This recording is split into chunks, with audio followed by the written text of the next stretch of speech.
We are live. Welcome to the Undercard Supercast for August 19th, 2014. I'm your host, founder, editor, and atrocious baseball team supporter of Undercard Superstar, Luke Irwin. Joining me tonight, Go Gadget Smarm, Ben Cohn. Next to him, Kevin Sorbo cosplayer, Earl Montclair.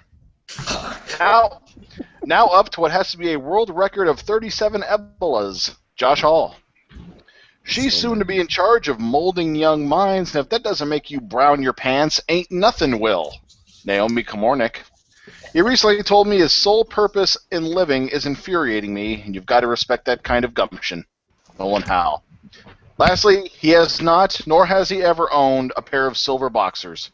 Taylor Engel. Dateline, Philadelphia, Pennsylvania, home of new UFC fighter Eddie Alvarez. Yes, you heard me correctly.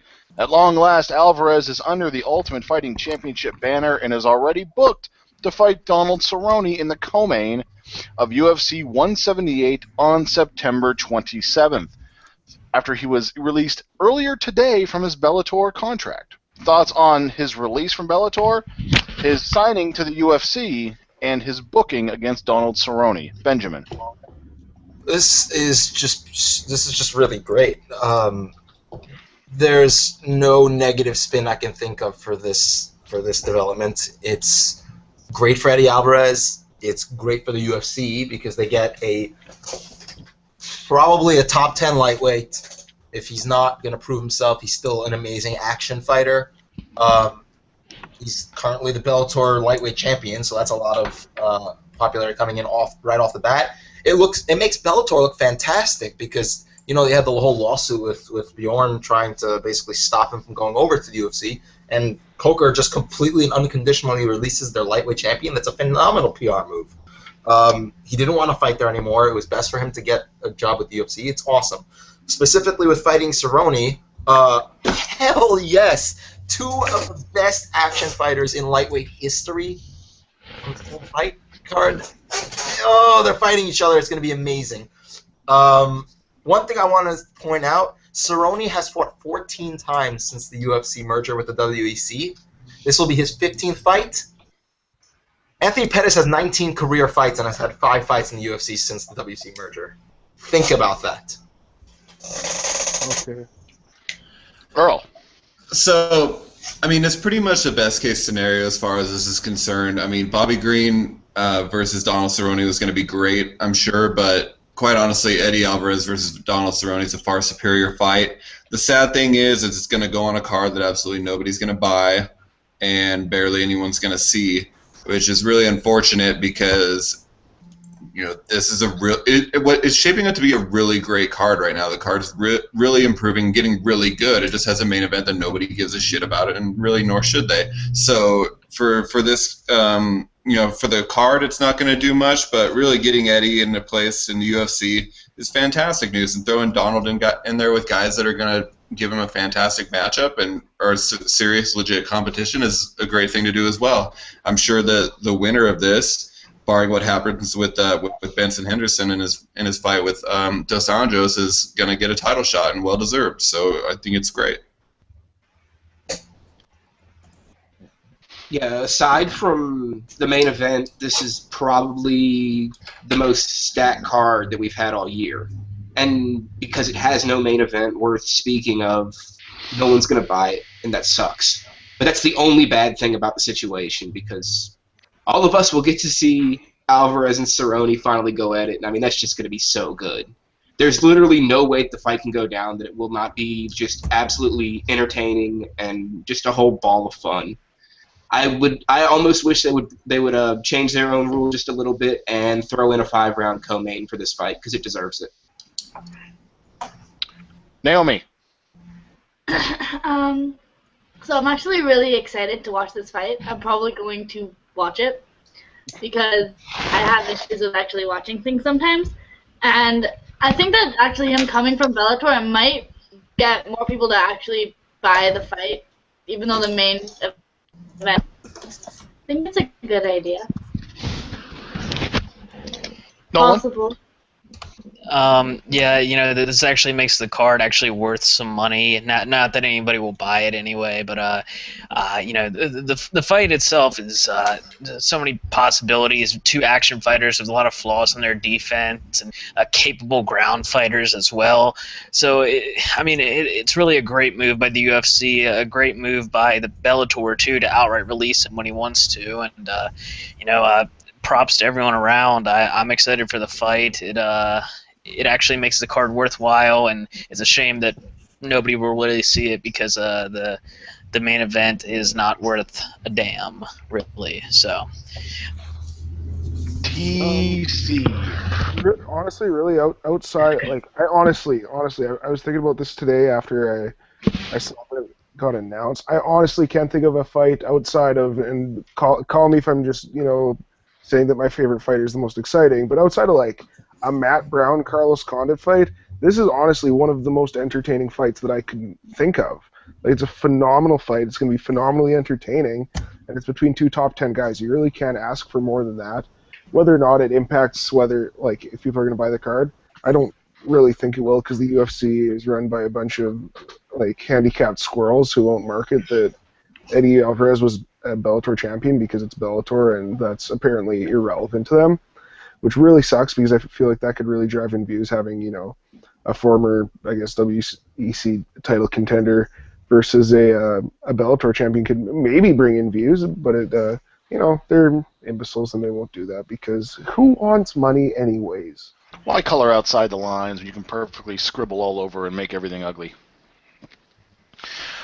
Nothing I'm going to say is going to really... Yeah, you guys have obviously touched upon why this is a fun fight. There's just two people that I want to mention involved in this. Number one is Scott Coker, and I'm unabashedly a Scott Coker fan, a Scott Coker guy.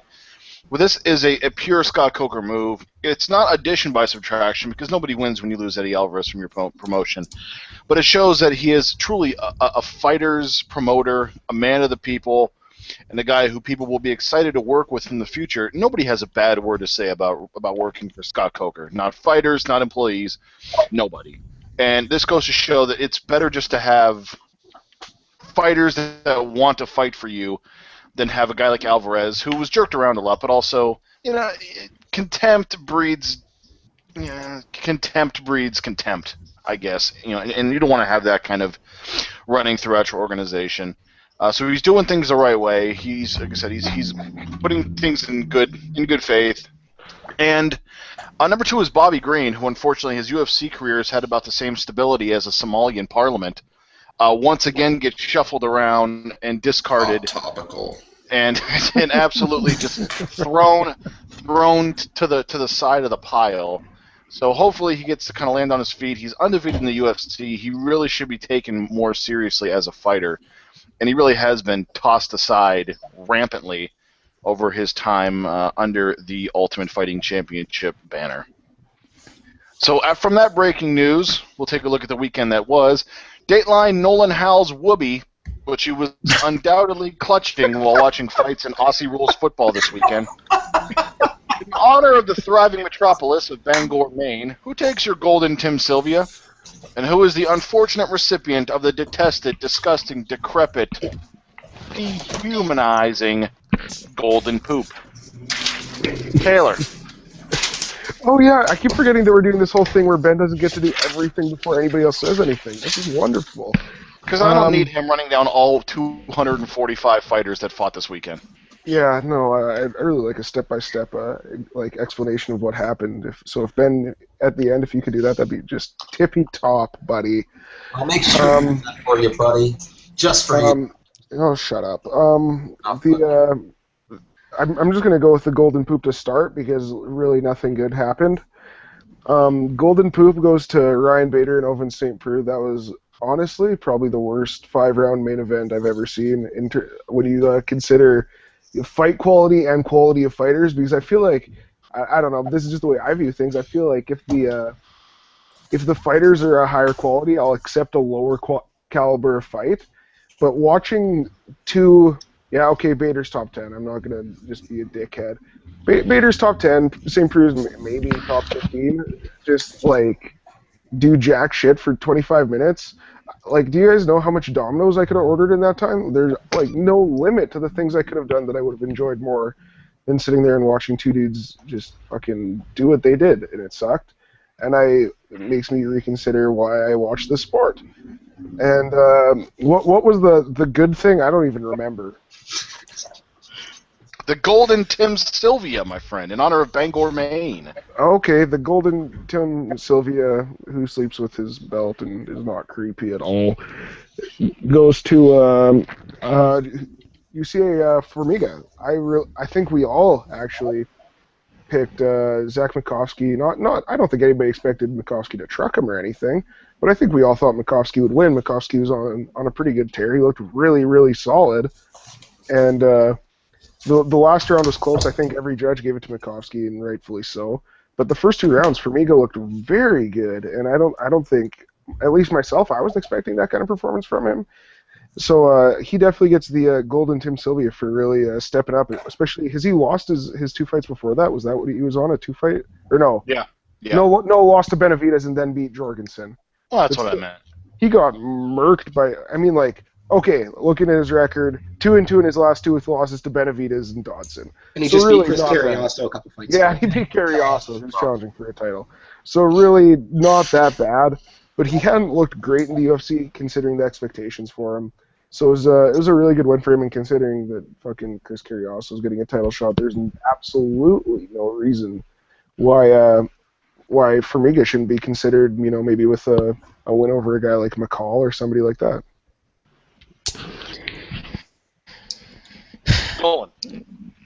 Golden Tim Sylvia, I'm going to go with Gabe Rosado. He knocked out a very game Brian Vera in big knockout boxing. And, as gimmicky the event is, Brian Vera's a big win. He took big shots from Julio Cesar Chavez Jr. and kept trucking through a dude who was probably weighed like 100 more pounds than him during the fights. So, getting Brian Vera out there is a tough out, and to do it and make big money on a, kind of gimmicky card that people might pay attention to because of that, that's, a good little weekend for you. And Golden Poop goes to Ovince St. Preux's cornerman, who, that last round where he slapped the other cornerman and was trying to motivate OSP through like kinky dominatrix shit, and not for me.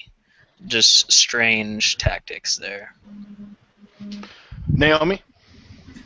So I only have a Golden Poop because I honestly didn't watch anything this weekend besides for this SummerSlam wrestling thing for the first time in my life, and it's not wrestling. I'm sorry. AJ Lee fucking pulled the girl's hair. I don't know what you're gonna... You can't call that wrestling. It's a cat fight. Call it what it is. I understand why all of you watch it, but you don't call that wrestling. You just don't. It's not wrestling. It was wrestling. It makes me mad. I had 103 pins in high school via hair pulling, so I don't know what the hell you're talking about. Golden Tim Sylvia! I don't have one. Everything sucks. My Golden Tim Sylvia then goes to my man Kell Brook. Is now the IBF welterweight champion of this world.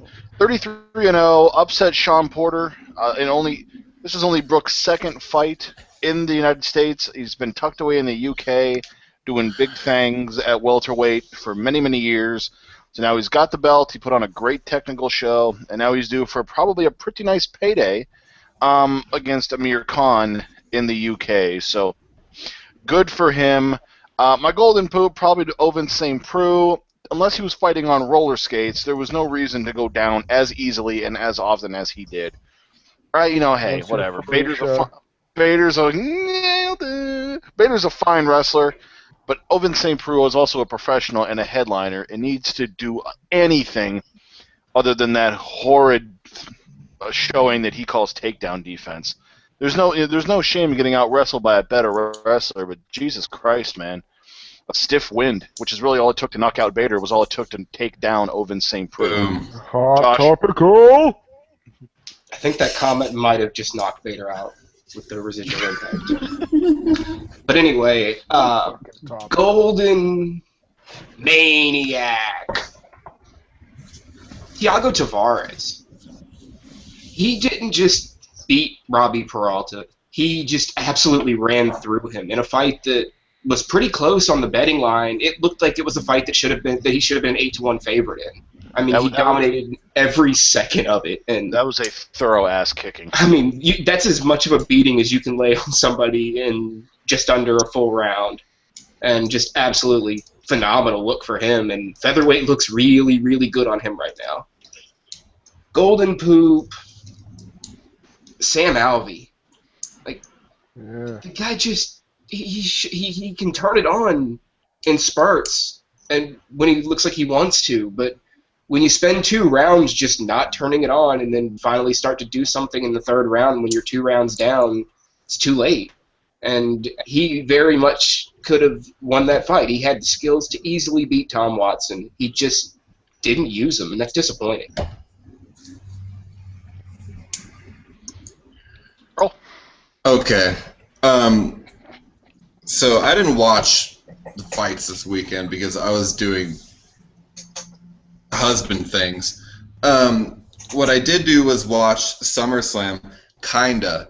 I'm gonna get my golden poop out first, which has to go again for the 2nd time in as many months to the WWE Network, because God fucking damn it, I cannot watch a single thing live on your subscription service. The picture quality is great, but the video is choppy, it lags, it stalls, it sucks. I cannot watch anything. And You're saying it's Ryan Bader?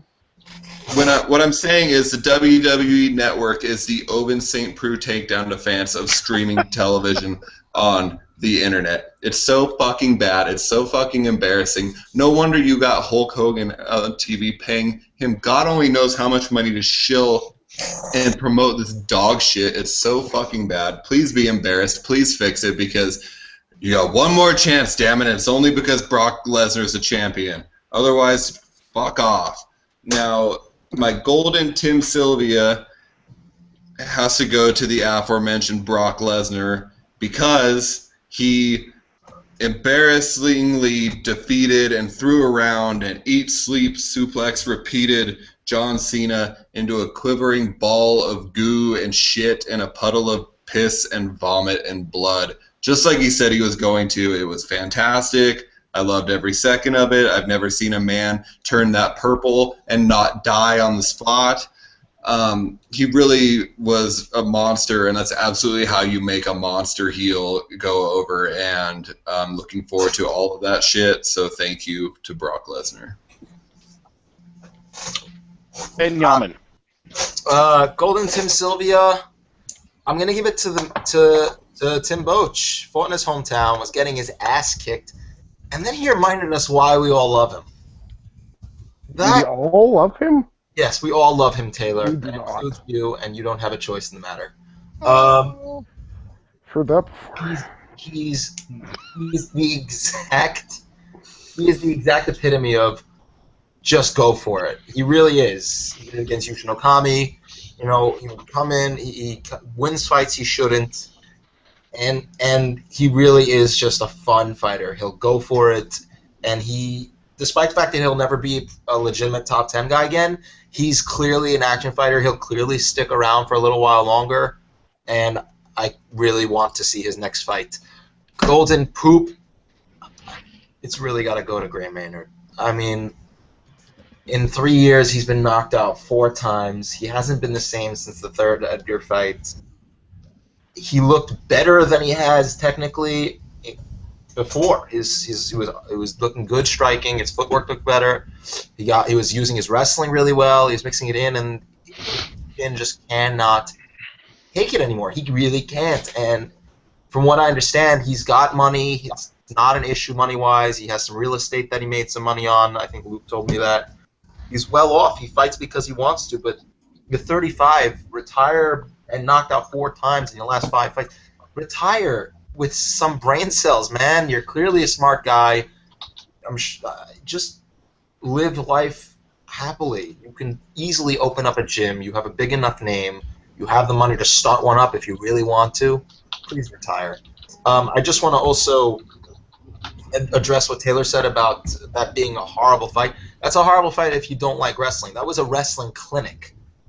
Okay, I It didn't was a mind. bad fight. It was a wrestling clinic, and I enjoyed it for what it was. It wasn't necessarily exciting, no, but it was definitely excellent technical chain wrestling, and I really did enjoy watching that. Bader took some hard shots and was fine. He didn't flail under the pressure. So I think that you gave an unfair. Luke, go ahead. Dateline Bangor, Maine. Coming out of a surprisingly fun fight night card, we're left with some questions. Namely, who should be next for Ryan Bader, and what should Gray Maynard do with his future? Bader's absolutely in the top 10, and while he might not be right next in line for a title shot, he should still be climbing up the ladder if you want to keep utilizing him as a possible title challenger. And also, Gray Maynard, he suffered yet another knockout loss. He was this close to being a UFC lightweight champion. What should the lightweight fighter do now with his career and or his life? Ben. I already talked.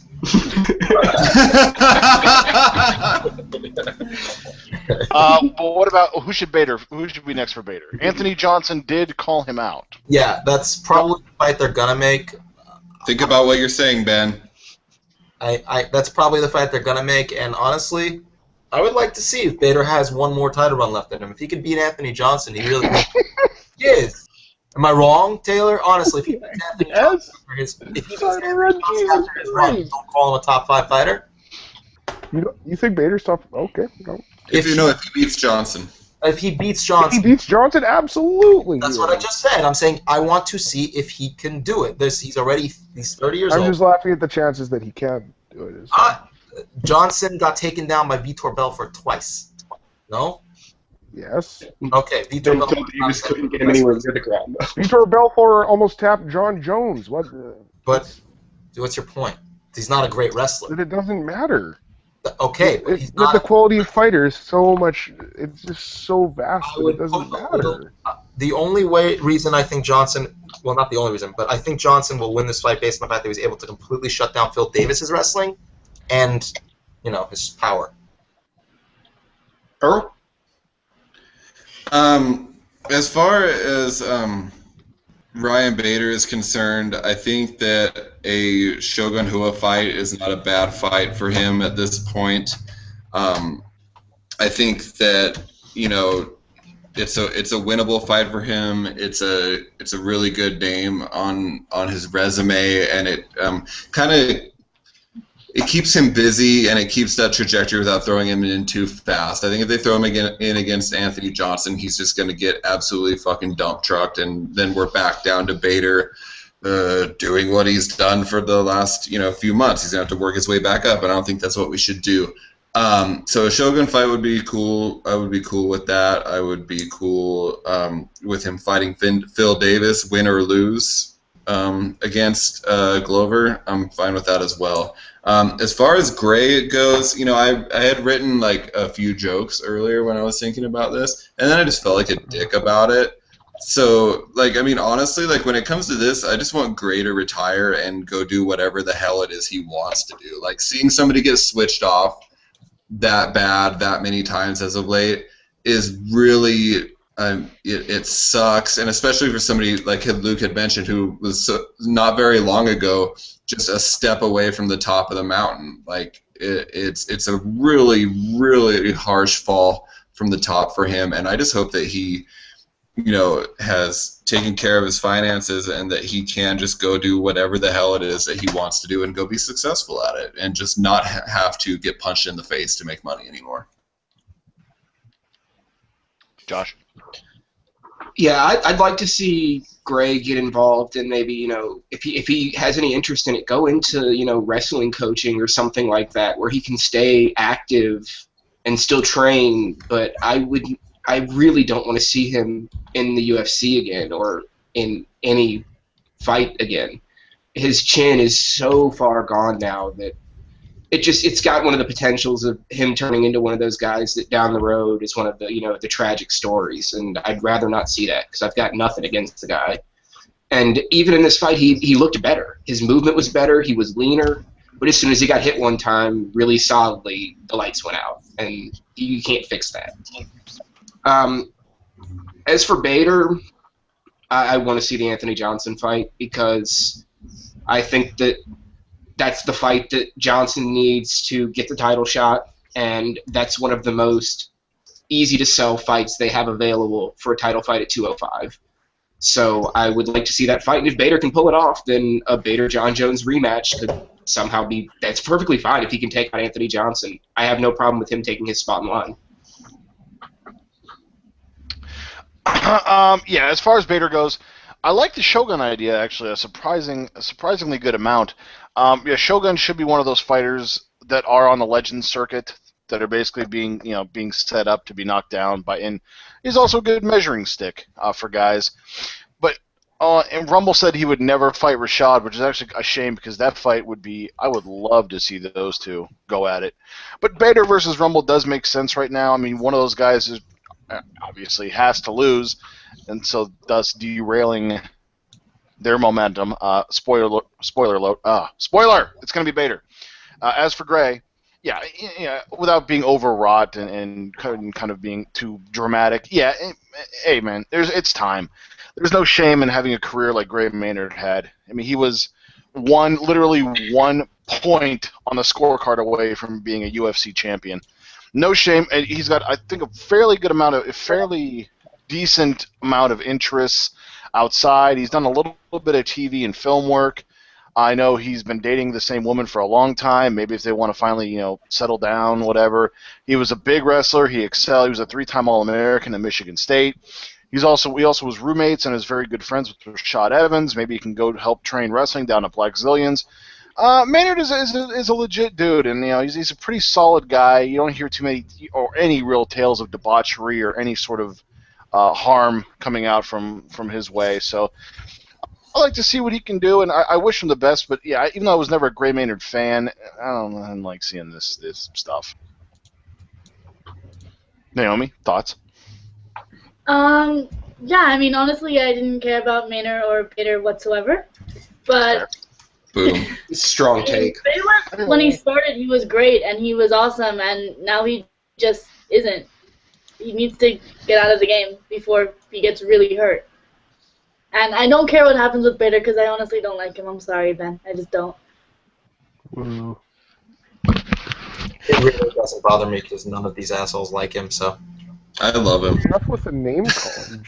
Language. Family show. Totally. As far as Maynard goes, there's a lot of avenues for him to go down outside of fighting. He can do Agon or whatever the fuck it is, wrestling championships, and maybe Metamoris. The competitive grappling circuit is ripe if he wants to try that. He can go into coaching. I'm sure there might be some UFC analysis job open. They took Josh Koscheck on the desk, for God's sake. So he's got to be a little more articulate than Koscheck. Just get out of the game, find something to do, near it, and be happy. And Bader, yeah, the Anthony Johnson fight makes sense. I do like Earl's line of thinking where you give him a guy like Shogun, a lower top 15 guy to see. See what's going on there. You don't want to eliminate too many contenders at light heavyweight either. So there's that line of thinking. But I don't mind the Anthony Johnson fight. Yeah, as far as Maynard goes, go home and be a family man, dude. You have nothing left to do in the sport. There's no point in you fighting anymore. There's no senior circuit spot open for you. Just, take her easy, do what the fuck makes you happy kind of thing. That's all that I really have to say on Gray, unfortunately, because he did give us a lot of great fights. I love to give Gray shit just because, he does a fucking tramp stamp and for the longest time was just a grinding wrestler that did nothing. But, he gave us some great fights, the Frankie fights. He looked good getting knocked out, all that good stuff. But, his fucking brain's going to get destroyed. So, the less Gray I see in the octagon from now on, the better. As far as Bader goes, as much as I love me some Ryan Bader, there's really no fight for him outside of outside of Rumble, who is gonna murk him. Maybe if you want to do Teixeira, who's he fighting? Davis winner. You could do that too, but that's not really. There's so many guys lined up for the light heavyweight strap right now. Gustafsson probably should wait. I hope he waits because he still deserves to fight Jones more than Cormier. But Rumble's still ahead of Bader. The Teixeira Davis winner's ahead of him. There's a whole lineup of dudes. So, give him, give him to Johnson and see what happens. I guess. Not that any of us have any idea what could possibly happen. Earl, were any of your jokes about Maynard involve him changing his name to Gray Matter? No, they weren't. God damn it. They weren't. Well, we'll file that one away for later. Dateline, Makalsa, China, Homa. What? Another Saturday double shot begets a combination destination. Ooh, that sounds Be your fancy. minds, and the rest will follow. Be colorblind, Nolan. Don't be so shallow. Our Saturday kicks off in Macau and ends up in Tulsa, so we'll skim some of the bigger fights from the two cards and put together an almost competent total card. From Macau in the bantamweight division, Yao Zhiki takes on Royston We. Taylor. Fuck yeah!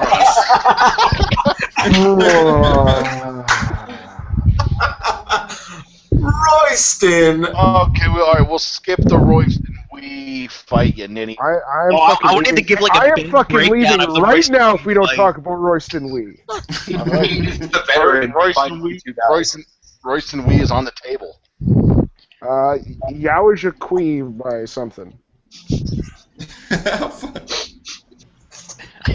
it. Royston We by unanimous decision dominantly. Naomi. Yay! I skip. No, you must say Royston We. No, the correct answer is Royston We. Yao Zhiki, round 1 KO. Earl. Josh. The correct answer is Royston We. Yeah. It's never the right No! No, I mean, quite honestly, the only right answer is Royston We. Only one man in that fight is undefeated, and it's Royston We. Yeah, I mean, are you undefeated? Only because you haven't fought. Royston We has fought, and he is undefeated. So Royston We says he's the hope for Asian MMA, so yeah, there's Royston We is that. They're fucked. Royston Wee's gonna do massive damage. Royston We round 1 fucking liver kick TKO. Royston We by the most, a go-go plata that would make Nick Diaz just have his mouth drop open. He's gonna just do whatever the hell he wants. Drop open. I appreciate you continuing the gimmick by calling him Hoyston We. as if he is deserving of that pronunciation. Royston We. All right, we will continue to go right to left. The co-main event for Macau in the welterweight division, Dong Young Kim against Tyron Woodley. We'll go right to left. Quick, give me a name and a finish. Stun gun, unanimous decision. Woodley, first round knockout.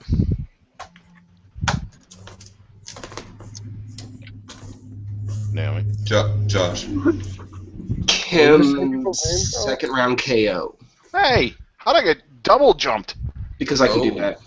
Kim, round 3 TKO. Dude wipes Woodley UD.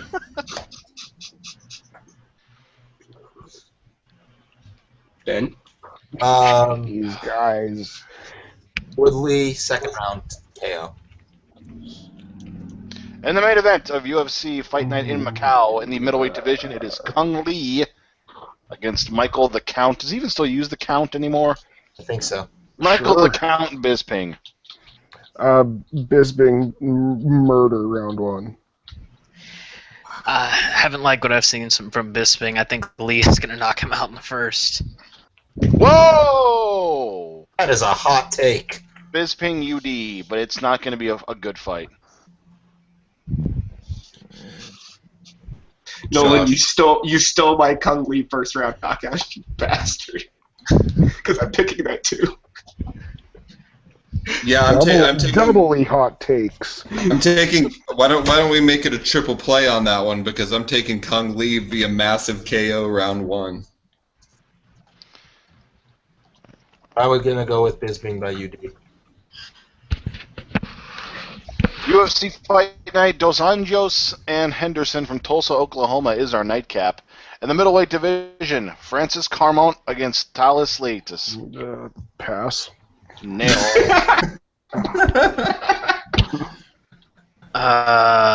Sorry, no contest. Thanks, Dan. Carmon split decision. Nice job on the French pronunciation. I'm going on Leites by round 1 submission.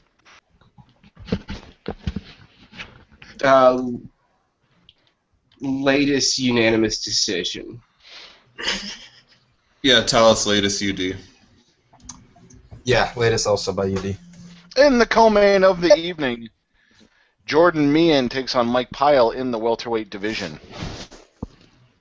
Jordan Meehan, vicious knockout round 1. Bows. There will be bows. Mike Pyle, UD. Mike Pyle, round 2 TKO. Pile. TKO 2. You guys suck. Brandon Thatch, my fucking broken heart. I would say Thatch KO. You stupid fuck! Thank you for that, Earl. You're welcome, guys. You see, Ben, in the fight, it's going to be Mike Pyle and Jordan Meehan. Sorry. With guest referee Brandon Thatch. Filling in for Shoney Carter. Why, Brandon? Why?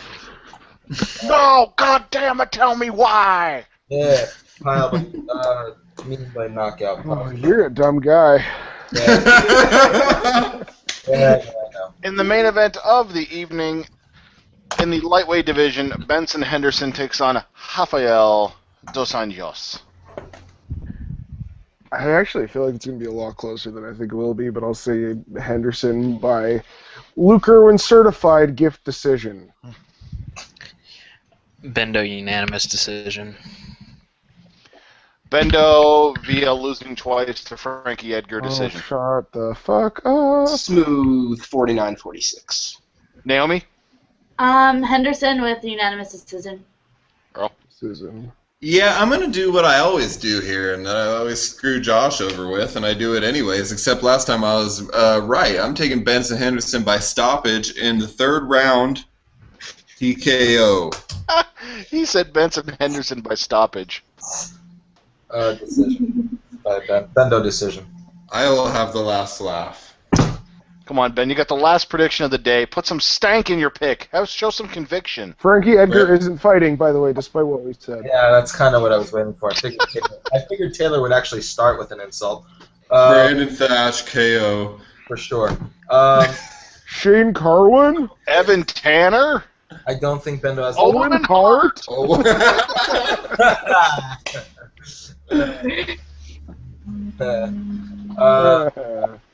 Guest referee Stone Cold with a stunner. Ben, what's your Boom. prediction? I want you to finish strong, Ben Cohn. Finish strong. Benson UD, he won't be able to submit RDA, and RDA's improved striking will keep him awake standing. That's not strong. That will do it for the show today.